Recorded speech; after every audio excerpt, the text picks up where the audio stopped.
Fala pessoal, esse aqui é mais um Noite de Apostas, trazendo para vocês as análises dos jogos de segunda a sábado. E se você ainda não conhece o canal e chegou nesse vídeo aqui agora, então seja muito bem-vindo. Bom pessoal, antes da gente começar aqui o vídeo da nossa terça-feira, né, terça-feira de Nations e das eliminatórias sul-americanas, eu quero falar para vocês que se vocês ainda não estão no meu canal do Telegram, então acessa aqui a descrição, clica no link que eu disponibilizei aqui do meu canal no Telegram gratuito, que lá às vezes eu não posto um vídeo aqui no YouTube, né, porque não tem uma grade muito boa de jogos, mas eu posso comentar os jogos lá no canal do Telegram quando surgem oportunidades. Então é bem interessante você estar no grupo. E é isso, vamos lá. Já estamos aqui no SofaScores, aqui no dia 17, terça-feira. E para começar, a gente tem aqui o jogo entre Croácia e Portugal. Bom, esses jogos aqui da Nations tem algo bem interessante neles, porque todos os jogos aqui são muito importantes para os times, né? A gente tem aqui um Croácia e Portugal, que Croácia está aqui na terceira posição, né, se segurando ainda. E a Suécia está na quarta posição, sendo rebaixada. Só que a Suécia, se ela conseguir, por um acaso, bater de frente com a França, a Suécia ela passa na frente da Croácia. Então, assim, é uma disputa aqui. Croácia e Suécia aqui estão numa disputa para ver quem vai cair, né, quem vai ser rebaixado. E Portugal e França estão numa disputa aqui para ver quem vai se classificar. Então, aqui a gente tem uma Croácia jogando em casa, né, precisando da vitória para garantir qualquer coisa que aconteça lá no jogo Suécia e França. E a gente tem Portugal aqui precisando da vitória também. Então, assim, a Croácia é um time que ele costuma fazer gols, mas também costuma levar gols. Eu falei isso no nosso último Noite de Apostas e a gente pegou duas entradas muito boas aqui no jogo entre Croácia e Suécia. A gente pegou ambas marcas over 2,5. Excelente. E a gente tem aqui também outro jogo com muita oportunidade de gols aqui, né? Tanto para Portugal quanto para Croácia. E nesse jogo aqui eu vou nas mesmas entradas, o over 2,5 e o ambas marcam aqui para esse jogo, porque os dois times têm motivação suficiente para marcar gols nessa partida aqui. É um jogo bem aberto. Bom, a gente tem aqui também França versus Suécia, né? E a mesma coisa que eu falei aqui do jogo de cima, é um jogo bem interessante porque a Suécia ela precisa vencer, né? A Suécia tem aqui um saldo de gols bem negativos, então assim, a Suécia ela precisa vencer da França, tentar um feito histórico aqui, vencer da França nesse jogo, para tentar ver se Portugal ganha da Croácia para ela poder passar a Croácia e não ser rebaixada, enfim. É uma situação bem interessante aqui nessa última rodada. Então assim, a Suécia precisa da vitória, a França muito provavelmente já está classificada, né? A França só perde a classificação se ela perder o jogo, e a França está jogando em casa contra o pior time do grupo, então bem provável que a França já esteja classificada, mas se a França entrar com os jogadores reservas por causa desse pensamento de já estou classificada, pode ser bem interessante aqui o mercado do ambas marcam, porque a Suécia ela precisa desse jogo. Ela precisa dessa vitória. Então a Suécia provavelmente vai para cima. Esse jogo aqui eu não vou fazer uma entrada agora antes do jogo no mercado de gols. Eu vou esperar assistir o jogo para ver como a França vai entrar. Ver a escalação da França primeiro. Mas esse back França aqui com 1,53 pode ser interessante também. Depois, vendo a escalação da França, um handicap asiático menos 0,75 aqui para a França pode ser bem interessante. Mas só depois da escalação. Não faça uma pré-live aqui nesse jogo da França. Descendo aqui a gente tem Espanha versus Alemanha. Outro jogo também extremamente interessante aqui, porque a gente tem uma Alemanha na primeira posição, se classificando para a próxima fase, com 9 pontos, e uma Espanha com 8 pontos, sem se classificar para a próxima fase. A Espanha estava liderando o grupo até a última rodada, né, e aí tropeçou contra a Suíça.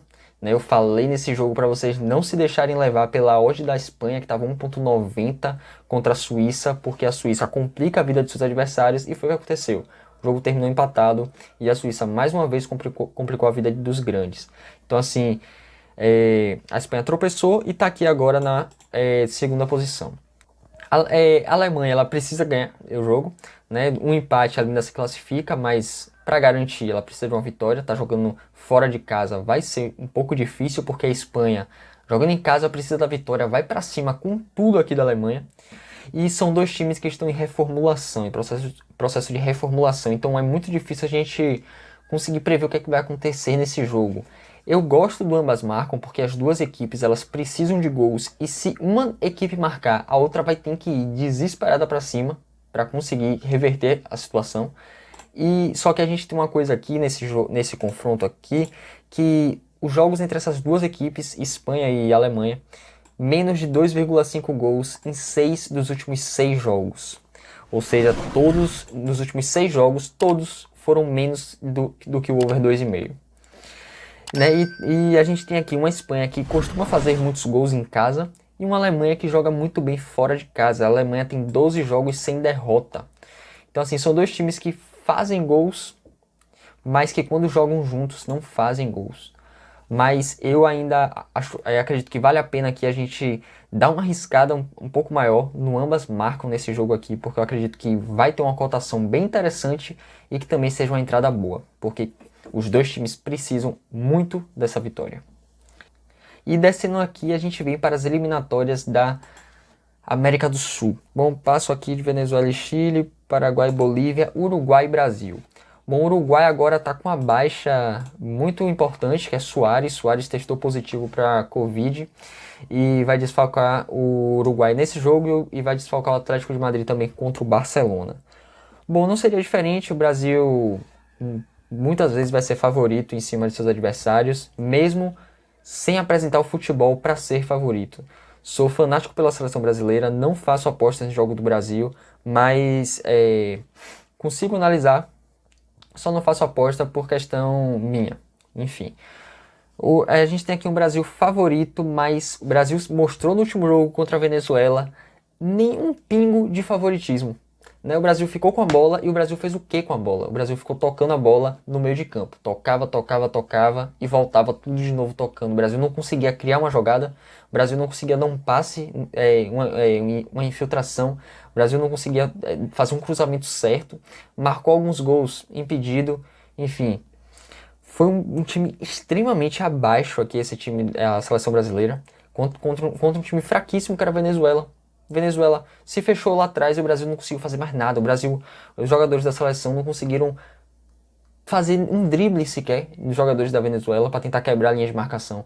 Então assim, querendo ou não, Neymar faz falta aqui nesse time, né? Porque Neymar é aquele cara que pega a bola, vai para cima e quebra a linha de marcação de 2, 3 zagueiros e abre um buraco na defesa. Então assim, sem Neymar faz muita falta. A gente perdeu agora Pedro saiu, veio o Thiago Galhardo. Então assim, tá uma seleção bem estranha, né? Tem essa odd aqui de 2.05, o mercado indica que tá caindo, mas não acredito nesse jogo como Brasil favorito. Eu acredito em um jogo bem parelho entre essas equipes e um jogo bom para gols. Até porque, se a gente olhar aqui, a gente tem mais de 2,5 gols nos confrontos entre essas equipes. Dos últimos 6 jogos, 5 foram over 2,5. Então, assim, é algo bem interessante pra gente ver. O Uruguai costuma fazer muitos gols nos seus jogos, né? Jogos bem movimentados. A gente tem aqui nos últimos 5 jogos do Uruguai, 5 foram over 2,5. Do Brasil também a gente tem jogos bem movimentados em relação a gols. Então, gosto aqui do over 2,5 e do ambas equipes marcam nesse jogo aqui. E pra gente fechar aqui, a gente tem Peru e Argentina. Bom, é outro jogo aqui que Peru é um time bem carrasco, assim, um time bem chato de você jogar contra ele. A Argentina não vem apresentando bons jogos, por mais que a Argentina bata para tentar chegar no gol, a Argentina não consegue fazer o gol, né? Pecou demais nos últimos jogos e tem aqui 2 vitórias suadas e um empate aqui, nenhuma derrota. Mas não acredito que vai ter vida fácil contra o Peru, por mais que o Peru não viva um bom momento. Não acredito que a Argentina vai ter uma vida fácil contra o Peru, né? Com a odd aqui de, deixa eu atualizar, uma odd de 1.75 e o mercado indica que está caindo. Não acredito nessa vida fácil aqui para a Argentina e eu fico com o mercado de gols também para esse jogo. Acredito que o ambas marcam pode ser bem interessante, porque a Argentina se mostra falha na defesa, mas tem um ataque poderosíssimo e tem um cara lá na frente que pode resolver o jogo em uma bola. Então, fico com ambas marcam aqui para esse jogo aqui de Peru e Argentina. Bom, pessoal, e esse foi o Noite de Apostas. Espero que vocês tenham gostado. Se gostaram, então se inscreve no canal, ativa o sininho para sempre que eu mandar os vídeos você receber a notificação em primeira mão. E não esquece de deixar aquele like, porque isso ajuda bastante na produção de conteúdo. Tamo junto, pessoal, e até a próxima.